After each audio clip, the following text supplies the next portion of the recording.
நம்முடைய பத்திரிகை நண்பர்களுக்கு எங்களுடைய மாலை வணக்கத்தை தெரிவித்துக் கொள்கின்றோம். ஒரு வித்தியாசமான சூழல்ல நம்முடைய பத்திரிகை நண்பர்களை சந்திச்சுட்டு இருக்கோம்.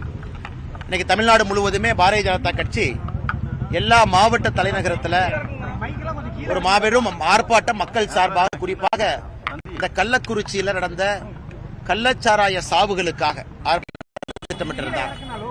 இன்று காலை மதுரையில் ஆரம்பித்து இப்ப கோயம்புத்தூர் வரை, சென்னை வரை எல்லா பகுதியிலுமே நம்முடைய தொண்டர்கள் தலைவர்கள் ஆர்ப்பாட்டம் செய்வதற்கு தடுக்கப்பட்டு எல்லா இடத்திலையும் கைது செய்யப்பட்டு முன்ஜாக்கிரதை நடவடிக்கையாக வேறு வேறு கல்யாண மண்டபத்தில் இருக்கிறார். இது தமிழகத்தினுடைய அரசியல் வரலாற்றில் முதல் முறை. இது அதாவது ஒரு மக்கள் பிரச்சனைக்காக, கள்ளச்சாராய சாவுக்காக தமிழகத்தில் எதெல்லாம் தவறு நடக்கிறது என்று சுட்டிக்காட்டுவதற்காக முறைப்படி பாரதிய ஜனதா கட்சியினுடைய தலைவர்கள் அந்தந்த மாவட்டத்தினுடைய காவல்துறை கண்காணிப்பாளர், போலீஸ் கமிஷனர்கிட்ட முறைப்படி அனுமதி கடிதம் கொடுத்திருக்கிறார். இதற்கு முன்பு உங்களுக்கு தெரியும், உச்சநீதிமன்றம், உயர்நீதிமன்றத்தினுடைய ஆணைப்படி அங்க இருக்கக்கூடிய காவல்துறை அதிகாரிகள் இங்க மட்டும்தான் நீங்க ஆர்ப்பாட்டம் பண்ணணும், இந்த நேரத்துக்கு தான் ஆர்ப்பாட்டம் பண்ணணும்னு சொல்லுவாங்க. அதையும் ஏற்றுக்கொண்டு கடிதம் கொடுத்திருந்தாங்க. கோயம்புத்தூர்ல எந்த இடம் வேணாலும் சொல்லுங்க, எந்த நேரம் வேணாலும் சொல்லுங்க, நம்முடைய தொண்டர்கள் தலைவர்கள் ஆர்ப்பாட்டத்திற்கு வருவார்கள் என்று. கடைசி நேரத்தில் அனுமதி மறுக்கப்பட்டு அதன் பிறகு கைது செய்யப்பட்டு பெண்கள் உட்பட எல்லாத்தையும் உள்ள உட்கார வச்சிருக்காங்க. இதே சொல்லுதுனாங்க, திராவிட முன்னேற்ற கழகம் பயப்படுகிறது, இதை பற்றி பேசக்கூடாது என்று நினைக்கிறது. பேசும் பொழுது திமுகவிற்கும் கள்ளச்சாராயத்துக்கும் இருக்கக்கூடிய தொடர்பு வெளியே வந்துவிடும் என அஞ்சுகிறது. உண்மையை சொல்ல வேண்டும் என்றால், இன்னைக்கு சாயந்தரம் ஒரு புள்ளி விவரம் பார்த்தங்க. தமிழ்நாட்டில் மொத்தமாக இருக்கக்கூடிய நூலகங்கள் 4661 நூலகங்கள், லைப்ரரி. ஆரம்ப சுகாதார நிலையம், பிரைமரி ஹெல்த் சென்டர் 2127. ஆனா டாஸ்மார்க் 5329. தமிழகத்தில் மட்டும்தான் டாஸ்மார்க் கடைகள் நூலகத்தை விட, ஆரம்ப சுகாதார நிலையத்தை விட 2.5 மடங்கள் அதிகமா இருக்கு. அதனுடைய வெளிப்பாடு என்னங்க? இன்னைக்கு தமிழகம் எல்லா பக்கமும் கூட 18 வயசிலிருந்து 60 வயசுக்குள்ள மதுவுக்கு அடிமையாக இருக்கக்கூடிய ஒரு தலைமுறையை உருவாக்கி இருக்கின்றார். இன்னைக்கு கள்ளக்குறிச்சியில கிட்டத்தட்ட 34 வீடுகளுக்கு ஒரு வீடாக சென்று பார்த்து விட்டு வந்தோம், மக்கள்கிட்ட பேசணும். இது கள்ளச்சாராய சாவு என்று சொல்வதை விட கள்ளச்சாராயத்தால் திமுக அரசு நடத்தி இருக்கக்கூடிய கொலை என்று சொல்ல வேண்டும். இது திமுக அரசு நடத்தி இருக்கக்கூடிய கொலை. கள்ளக்குறிச்சியினுடைய மைய பகுதியில் போலீஸ் ஸ்டேஷன்ல இருந்து 100 மீட்டர்ல, அங்க இருக்கக்கூடிய டிஸ்ட்ரிக்ட் கோர்ட்ல இருந்து 150 மீட்டர்ல சாதாரணமாக, சர்வசாதாரணமாக TS50 வந்து கள்ளச்சாராய பாக்கெட்டை விற்கிறாங்க. இவங்க யாருமே தினமும் கள்ளச்சாராயம் குடிக்கிறவங்க கிடையாதுங்க. இவங்க எல்லாம் டாஸ்மார்க் கடையில கோட்டர் குடிக்கிறவங்க, வாங்கி 125 ரூபாய்க்கு 180 மில்லி கோட்டர் குடிக்கிறவங்க. ஒரு கட்டத்திற்கு மேல அது கட்டுப்படி ஆகல. அதனால் 25 ரூபாய்க்கு கிடைக்கக்கூடிய இந்த பாக்கெட் சாராயத்தின் பக்கம் வர்றாங்க. இன்னைக்கு கள்ளக்குறிச்சியை போய் யாரு பார்த்தீங்கன்னா கூட தெரியும், இவங்க எல்லாம் கள்ளச்சாராயம் குடிக்கணுங்கிற ஆட்கள் கிடையாது. மதுவுக்கு அடிமையாகி கள்ளச்சாராயத்தின் பக்கம் இது விலை கம்மியா இருக்குன்னு வந்தவங்க இன்னைக்கு 55 பேர் இறந்திருக்கிறாங்க. 5 பெண்கள் உட்பட, ஒரு திருநங்கை உட்பட. குறிப்பாக பட்டியலின பழங்குடி இனத்திலிருந்து கிட்டத்தட்ட 53 பேர் இறந்திருக்கிறாங்க. 55ல் மருத்துவமனையில் 100க்கும் மேற்பட்டவங்க சிகிச்சை பெற்றுக் கொண்டிருக்கின்றார்கள். 15க்கும் மேற்பட்டவங்களுக்கு இதுவரை கண் பார்வை இல்லை. இதெல்லாம் ஒரு வளர்ந்த தமிழகம், திராவிட மாடல் அரசு. நாங்க இந்தியாவிற்கே உதாரணம், இந்தியாவிற்கே தமிழகம் உதாரணம் என்று சொல்லிய காலமெல்லாம் போய் இன்னைக்கு இந்தியாவின் முன்பு தமிழகம் தலைகுனிந்து நின்று கொண்டிருக்கின்றோம். கள்ளச்சாராய சாவுகள் இந்த மாநிலத்தில் ஒரு ஆண்டல்ல, 2வது ஆண்டாக தொடர்ந்து நடக்குது. போன ஆண்டு 22, இந்த ஆண்டு 55.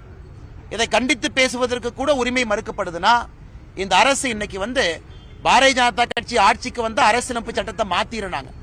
இதே அரசியலமைப்பு சட்டத்தில் எங்களுக்கு கொடுக்கப்பட்டிருக்கக்கூடிய உரிமையை திமுக அரசு முடக்கி இருக்கின்றார்கள்னா, ஜனநாயகத்திற்கு எதிரான கட்சி எது? பாரதிய ஜனதா கட்சியா திராவிட முன்னேற்ற கழகம் தான். ஜனநாயகத்திற்கு எதிரான கட்சி திராவிட முன்னேற்ற கழகம். அரசியலமைப்பு சட்டத்திற்கு எதிரான ஒரு கட்சி திராவிட முன்னேற்ற கழகம்.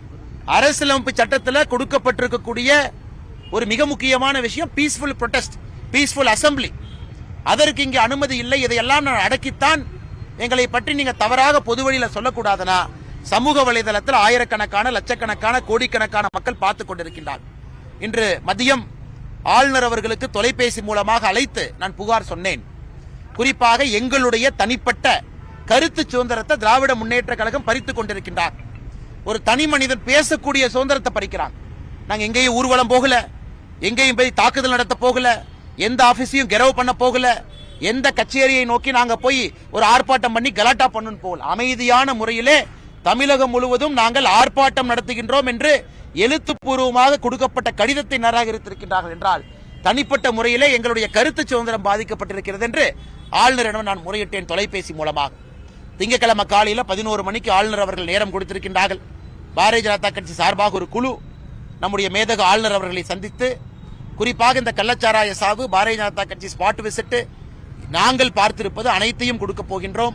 அதையெல்லாம் தாண்டி திமுகவுக்கு இருக்கக்கூடிய சம்பந்தத்தை கூட ஆளுக்கையாக சமர்ப்பிக்க போகின்றோம். அதையெல்லாம் தாண்டி எங்களுடைய கருத்துரிமை பறிக்கக்கூடிய திராவிட முன்னேற்ற கழக அரசு தொடர்ந்து ஆட்சியில் இருக்க வேண்டுமா என்கின்ற கேள்வியும் ஆளுநர் முன்னால் வைக்க இருக்கின்றோம். இதை இன்னைக்கு பத்திரிகையாளர் சந்திப்பில் பத்திரிகை நண்பர்கள் முன்பாக சொல்வதில் நாங்கள் கடமைப்பட்டிருக்கின்றோம். நண்பர்களுக்கு வேற ஏதாச்சும் கேள்வி இருந்தா கேளுங்க. சிபிசிஐடி விசாரணை பத்தாது, வேணும்னு நீங்க கேட்டிருந்தீங்க. ஆனா சிபிஐ விசாரணை தேவையில்லை. இதற்கு முன்பு நடைபெற்ற சம்பவங்களையும் சிபிசிஐடி விசாரணை தான் நடந்திருக்கு. ஏன் இப்ப சிபிஐ விசாரணை தேவைன்னு சொல்லி கேட்டிருக்காங்க. ஆனா இதற்கு முன்பு நடந்திருக்கக்கூடிய சம்பவம் போன ஆண்டு செஞ்சி மஸ்தானுக்கு முதல் குற்றவாளி மருவூர் ராஜா வந்து கேக் ஊட்டி விட்டார். அந்த போட்டோ வேணா பத்திரிகை நண்பர்களுக்கு மறுபடியும் கொடுக்கிறேன். செங்கல்பட்டில் நடந்த கள்ளச்சாராய சாவுல அக்யூஸ் நம்பர் 1 மருவூர் ராஜா ஒரு புகைப்படத்தில் செஞ்சி மஸ்தானுக்கு கேக் ஊட்டிட்டு இருப்பார். அவர் யாருன்னா அவர் தான் அக்யூஸ் நம்பர் 1. இதான் திமுக அமைச்சர்களுக்கும் கள்ளச்சாராயம் காய்ச்சலுக்கு இருக்கக்கூடிய தொடர்பு.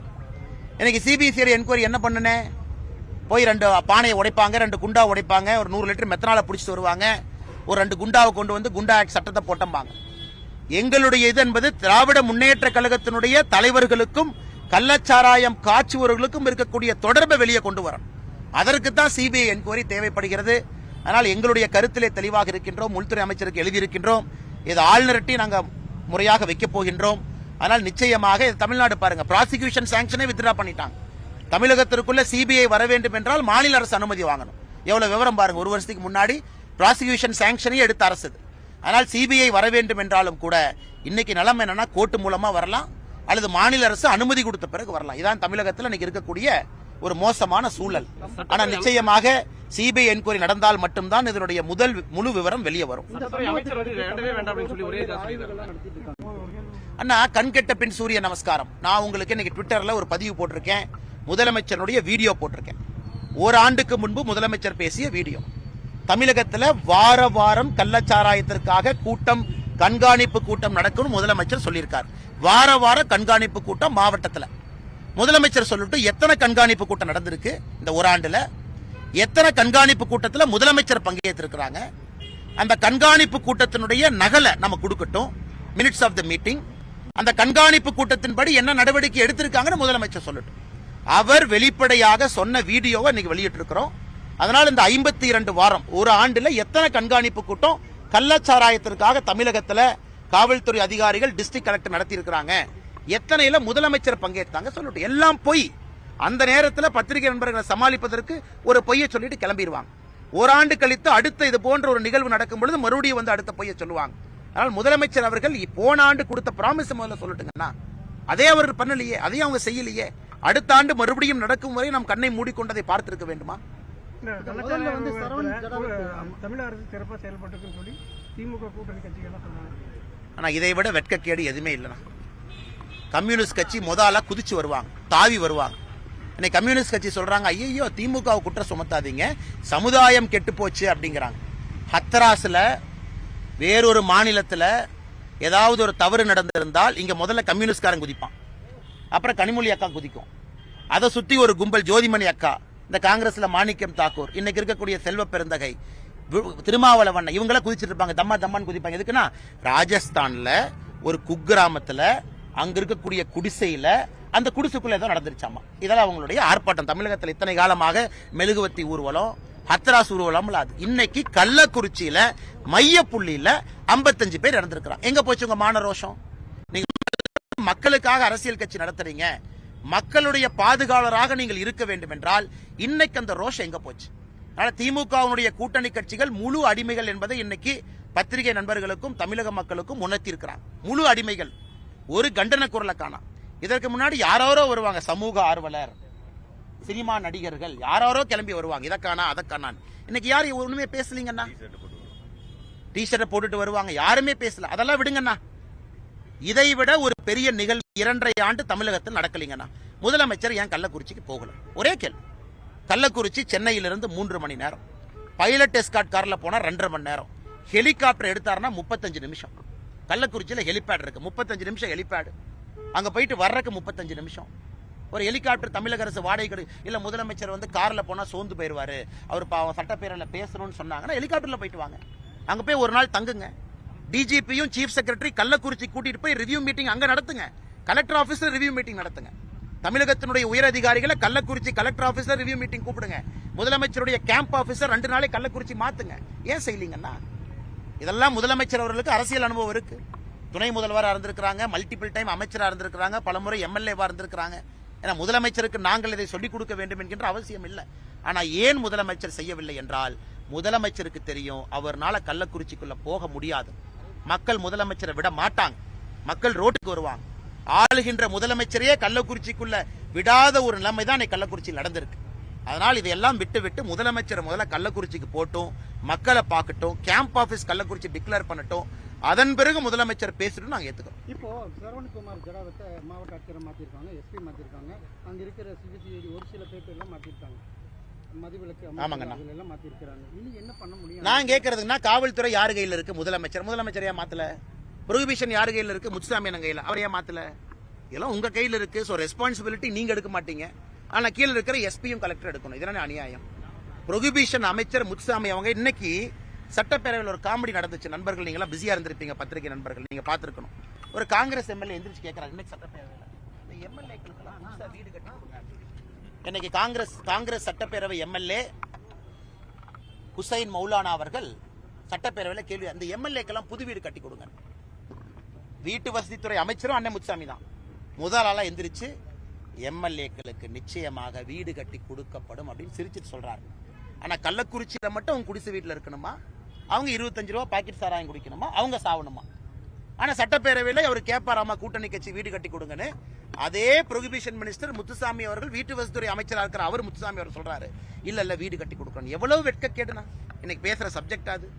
கள்ளக்குறிச்சியில் இருக்கக்கூடிய 55 பேர் வீட்டை போய் பாருங்க, வீட்டுக்குள்ள கால் வைக்க முடியாது. 10க்கு 10 வீடு, 4-5 பேர் டென்ட்ல தங்கி இருக்கிறாங்க. அவர்களுக்கெல்லாம் வீடு வேண்டாம், ஆனா எம்எல்ஏக்கு ஒரு வீடு வேணும். இதான் இன்னைக்கு தமிழகத்தினுடைய அரசியல். அதனால் இந்த கூட்டணி கட்சி ஒருவரை பாராட்டிக் கொள்வது உண்மையாலுமே மக்கள் இதை பார்த்து அழுவுறதா சிரிக்கிறதான்னு தெரியாம இருக்கிறாங்க. நீங்க சொல்லுங்க இதுல என்னங்க அரசியல்? நீங்க சொல்லுங்க இதுல அரசியல் என்னங்க நடந்திருக்கு? கேள்வி கேட்கிறோம். இது ஏதோ கல்வராயன் மலையில ஒரு கிராமத்துல, மலை உச்சி கிராமத்துல இது நடக்கல. கள்ளக்குறிச்சியினுடைய மைய புள்ளியில டிஸ்ட்ரிக்ட் ஹெட் குவார்டர்ஸ்ல போலீஸ் ஸ்டேஷன்ல இருந்து 100 மீட்டர்ல டிஸ்ட்ரிக்ட் ஹெட் குவார்டர்ஸ் நடந்திருக்கு. இதைத்தானே கேட்கிறோம். இது எப்படின்னா அரசியல். ரெண்டாவது, முதலமைச்சர் ஏன் வரலன்னு கேட்கிறோம். இங்க தமிழ்நாட்டில் ஒரு ஸ்டைல், நாய் செத்து போச்சுன்னா பிரதமர் வரணுமா? என்னன்னு சென்னையில தெருநாய் செத்து போச்சுன்னா பிரதமர் ஏன் வரலன்னு கேட்கிற திமுக கூட்டம். ஆனா கள்ளக்குறிச்சியில் 55 பேர் செத்து போயிருக்கிறாங்க, ஏன் முதலமைச்சர் போகல? அதனால இதைத்தான் நாங்க திரும்ப கேட்கிறோம். ஹத்ராஸ்ல நடந்ததுன்னா மெழுகுவத்தி பிடிக்கக்கூடிய கனிமொழி அக்கா எங்கனா போனாங்க? ராஜஸ்தான் குடிசையில் ஒரு நிகழ்வு நடந்தா அறிக்கை கொடுக்கக்கூடிய சமூக ஆர்வலர் எங்க போனாங்க? இதை கேட்டால் எப்படிங்கன்னா அது அரசியல் ஆகும். இன்னைக்கு வந்து கடிதம் எழுதி இருக்கிறோம். இன்னைக்கு மறுபடியும் உள்துறை அமைச்சருக்கு 2வது கடிதம் எழுதி இருக்கிறோம். National commission for SC community, அதாவது பட்டியலின சகோதர சகோதரிகளுக்கான தேசிய ஆணையம் தமிழகத்திற்கு உடனடியாக வரணும். அவங்க கிட்டத்தட்ட 43 சகோதர சகோதரிகள் பட்டியலினத்தை சார்ந்தவங்க, 10 பேர் பழங்குடியினத்தை சார்ந்தவங்க, கிட்டத்தட்ட 98% பட்டியலின பழங்குடியினத்தை சார்ந்தவங்க. அப்படிங்கறதுனால அந்த ஆணையம் உடனடியாக வந்து பார்க்கணும். அந்த ஆணையம் மாநில அரசுக்கு அறிவுறுத்தணும், எஸ்சி எஸ்டி கேட்ட சேர்த்துங்க, அதுல ஒரு காம்பன்சேஷன் வரும். எஸ்சி எஸ்டி ஆக்ட் போட்டுட்டீங்கன்னா அதுல ஆட்டோமேட்டிக்கா 3 லட்சம் 4 லட்சம் 5 லட்சம் தனியா ஒரு காம்பன்சேஷன் இருக்கு. அந்த பணமும் வரணும். ஆனா இது வந்து இன்னைக்கு ஆர்கியூமெண்ட்டே கள்ளச்சாராயம் குடிச்சவங்களுக்கு காசு, அது ஆர்கியூமெண்ட் இல்லைங்கண்ணா. That is not an argument at all. கள்ளச்சாராயம் குடிச்சவங்க இறந்துட்டாங்க, நல்லவங்களா கெட்டவங்களா எல்லாம் விடுங்கண்ணா. இன்னைக்கு குடித்த பிறகு வந்து நாம வந்து போஸ்ட்மார்ட்டம் பண்ணி ஆராய போக வேண்டாம். பல வீடுகளில் நாளைக்கு காலையில் அடுப்பு எரியாது. கள்ளச்சாராயத்தை கட்டுப்படுத்துவதிலே நாம் கவனம் செலுத்த வேண்டுமோ தவிர குடிச்ச பிறகு நிவாரணம் கொடுக்கறதா சரியா தவிர அதுக்குள்ள நாங்க போக விரும்பலைங்க. பாரதிய ஜனதா கட்சி ஒரு குடும்பத்துக்கு இன்னைக்கு செக் கொடுத்துட்டோம். இன்னைக்கு கிட்டத்தட்ட 40 குடும்பத்திற்கு 1 லட்சம் ரூபாய் இன்னைக்கு போய் செக் இஷ்யூ பண்ணிட்டோம். எதுக்கு? நாளைக்கு காலையில சாப்பாடு செய்யறதுக்கு அவங்க கையில சாப்பாடு இல்லைன்னு உண்மைதானே. அந்த குழந்தை 3 வீட்டுல குழந்தை அப்பா அம்மா இல்லாம இருக்குன்னு ஈமக்காரியம் செய்யறதுக்கு அவங்ககிட்ட பணம் இல்லை. நாங்கள் மனிதாபிமான அடிப்படையில் அந்த குடும்பத்துக்கு கொடுத்துருக்கோம். அந்த கள்ளச்சாராயம் தப்பு தான், அதுக்காக எல்லாத்தையும் தப்பு தப்பு நீங்க சொல்லிட்டு போனா சமுதாயத்தை யார் பாதுகாக்கிறதுனா? அதனால் நாங்கள் இன்னைக்கு கேட்டிருப்பது national commission for scheduled caste அந்த அமைப்பு உடனடியாக தமிழகத்திற்கு வரணும். தவறு செஞ்சிருக்கவங்களும் அவங்களும் நடவடிக்கைக்கு பரிந்துரைக்கணும் நாங்க சொல்லியிருக்கோம். இந்த கள்ளக்குறிச்சி விவகாரம் இடைத்தேர்தல் எதிரொலிக்கும் விக்கிரவாண்டி இடைத்தேர்தல் தெரியலீங்கன்னா இந்த மோசமான ஆட்சியே 40 வந்திருக்குது. அதனால எந்த தேர்தலில் எது எதிரொலிக்கும்னு எனக்கு தெரியலீங்கன்னா. அதனால காசு கொடுத்தா வந்தாங்கண்ணே. பட் இருந்தாலும் மனசாட்சியோட நிறைய பேர் ஓட் போட்டாங்களா? நமக்கு 80 லட்சம் பேர் ஓட் போட்டிருக்கிறாங்க. அதனால் நாங்கள் நினைப்பது இது நிச்சயமாக இந்த தேர்தலிலே எதிரொலிக்க வேண்டும். இந்த தேர்தலில் விக்கிரவாண்டி இடைத்தேர்தல் இது எதிரொலிக்க வேண்டும் என்பது எங்களுடைய ஆசை. காரணம் என்னன்னா, ஒரு அரசியல் மாற்றம் நடக்குது, மக்கள் உத்து பார்க்கறாங்க, மக்கள் கவனிக்கிறாங்க, அன்றாடம் விஷயத்திற்கு அரசுக்கு தண்டனை கொடுக்கறாங்க. அப்படிங்கிறது விக்கிரவாண்டி இடைத்தேர்தலில் வெளியே வர வேண்டும் என்பது எங்களுடைய எதிர்பார்ப்பு. என்னன்னு அறிக்கையை நீங்க படிச்சீங்களா தலைவா? இப்ப கேட்ட எப்படி தலைவா? கூட்டணி கட்சி பாட்டாளி மக்கள் கட்சி நிக்குது, எல்லோரும் சேர்ந்து முடிவெடுத்திருக்கின்றோம். தேசிய ஜனநாயக கூட்டணி சார்பாக அந்த அறிக்கையை பாரதிய ஜனதா கட்சி தான் கொடுத்தோங்கன்னா, வேட்பாளர் அறிவிச்சிருக்கிறோங்கன்னா, அதனால் நிச்சயமாக நம்முடைய வேட்பாளர், அவர் பேர் அன்புமணி தான், இதுக்கு முன்னாடி போட்டியிட்டவர், ஒரு பெரிய வெற்றி பதிப்பார் என்பது எங்களுடைய நம்பிக்கை. இன்றைய போராட்டத்தில் வந்து நீங்க உங்க தலைமையில தான் நடக்குதுன்னு சொல்லியிருந்தாங்க. அதான் வர்றதுக்கு முன்னாடியே நீங்க எல்லாத்தையும் கூப்பிட்டு வந்துட்டு எப்படிண்ணே? போராட்ட டைம் 5:30 5:45. அதுக்கு முன்னாடி 4 மணிலிருந்தே வந்து அப்படி என்னன்னே பயம். 4 மணிலிருந்தே வந்து பஸ்ஸை கொண்டு வந்து வெளியிருந்து வர்றவங்க எல்லாத்தையும் பிடிச்சி ஒருத்தரையும் கொண்டு வந்து அடைக்க வேண்டிய பயம் என்ன? போராட்டத்தில் என்னென்ன பண்ண போறோம்? மைக் எடுக்கிறோம், பேசுறோம், பத்திரிகை நண்பர்கள் வருவீங்க, மக்கள்கிட்ட நாங்க முறையிடுறோம், அதன் பிறகு அமைதியாக கலைஞ்சு போறோம். அவ்வளவுதானே. அதான போராட்டம். கல் எடுக்கிறோமா, பஸ்ஸை போய் உடைக்கிறோமா, ஏதாச்சும் கலெக்டர் ஆபீஸை போய் கெரோ பண்றோமா, இல்ல பொது சொத்துக்கு ஏதாச்சும் பாரதிய ஜனதா கட்சி தமிழக அரசியல் வரலாற்றுல ஒரு பொது சொத்துக்கு சேதம் ஏற்படுத்தி இருக்கிறோமா? எங்கேயாச்சும் போய் அரசு பேருந்துக்கு உடைச்சிருக்கிறோமா? பாரதிய ஜனதா கட்சி கூட்டம்னா உங்களுக்கு தெரியும், அமைதியா வந்து முடிச்சுட்டு அமைதியா போற குரூப். இதெல்லாம் எங்கேயும் நாங்க சண்டையே போற ஆள் கிடையாது. இதெல்லாம் நீங்க கொண்டு வந்து இங்க பண்ணோம்னா என்னென்ன அர்த்தம் அது? அதனால் வருவதற்கு முன்பே அப்படி அவசரப்பட்டு 4 மணிலிருந்து கைது செய்வதற்கான காரணம் என்னென்ன? ஏங்கண்ணே ரொம்ப நன்றி அண்ணா, ரொம்ப நன்றி அண்ணா, ரொம்ப நன்றி அண்ணா. இல்லண்ணே சும்மா நம்ம காவல்துறை மேல பொய்யெல்லாம் சொல்லக்கூடாது. காவல்துறை எது பிளாக் எல்லாம் பண்ணலீங்கன்னா அவர்கள் கடமையை அவங்க செஞ்சாங்க, அரசு சொல்றதை அவங்க செய்யறாங்க. காவல்துறையின் மீது கோபம் இல்லை. எனக்கு என்னன்னா, அந்த ஸ்பாட்டுக்கு ஆல்ரெடி எல்லாம் கையை வெட்டிக்கிறாங்க, காலை வெட்டிக்கிறாங்க, அதான் எனக்கு பயம். அதனால ஸ்பாட்டில் தள்ளுமுள்ளு நடக்கக்கூடாது. எங்களுடைய தொண்டர்கள் காவல்துறையை எந்த நேரத்திலும் கூட தொடக்கூடாது என்பதில் உறுதியா இருக்கும். ஒரு தள்ளுமுள்ளு கூட எங்க மேல வந்துடக்கூடாது. அது நான் வந்து அவங்க நம்மளை பிடிச்செழுத்து தூக்கி அது 2 பேர் தள்ளி எங்க ஆளுக்கு மேல 353 போடுவாங்க. இல்ல தொண்டர்கள் தலைவர்களை பாதுகாக்க வந்தாங்க 353, அது 2 பேர் ஜெயிலுக்கு போய் எக்ஸ்ட்ரா 2 நாள் இருப்பாங்க. அந்த விளையாட்டே நமக்கு வேண்டாம். நீங்க அரெஸ்ட் பண்றீங்களா, நீங்க அரெஸ்ட் பண்ணுங்க. பண்ணதுக்கு அப்புறம் நானா வந்து மண்டபத்தில் உட்காந்துக்கிறேன். நான் இந்த விஷயப்படுத்தி நாடி இருக்கோங்கன்னா இன்னைக்கு அப்ளை பண்ணிட்டோம். ரிட் பெட்டிஷனு கருநாகராஜன் அவர்கள் தலைமையில பால் கனகராஜ் அவங்க அப்ளை பண்ணிருக்காங்க. இன்னைக்கு எல்லா நீதிபதிகளுமே இன்னைக்கு ஹைகோர்ட் இன்னைக்கு லீவு, எல்லா நீதிபதிகளும் இன்னைக்கு ஒரு செமினார்ல எல்லாம் இருந்தாங்க. அதனால் இன்னைக்கு நீதிமன்றத்தை நாங்கள் அப்ளை பண்ணியும் இன்னைக்கு அணுக முடியல. நாளைக்கு ஞாயிற்றுக்கிழமை. அதனால் முதல்ல நீதிமன்றம் எப்ப அமர்வு வருமோ அப்ப நிச்சயமாக எங்களுடைய ரிட் பெட்டிஷன் அவங்க எக்ஸாமின் பண்ணுவாங்க நம்பிக்கை இருக்கு. அதன் பிறகு ஒரு புதிய தேதியை பெற்று மறுபடியும் கோர்ட் அனுமதியோடு இந்த ஆர்ப்பாட்டம் நடத்தணும். அது நாங்க ரொம்ப தெளிவா இருக்கோம். ஆமாண்ணே, சென்னை போகணும். இன்னைக்கு நைட் அன்புமணி ராமதாசனோட மீட்டிங் இருந்தது. அந்த விக்கிரவாண்டி இடைத்தேர்தலுக்கான மீட்டிங் எல்லாம் நீ கேன்சல் பண்ணிட்டு இங்கே உட்கார வேண்டியதான். வேற என்ன பண்றது? இவங்க எல்லாம் போகும்போது கடைசி ஆளாக நானும் வெளியே செல்வேன். சத்தியத்தை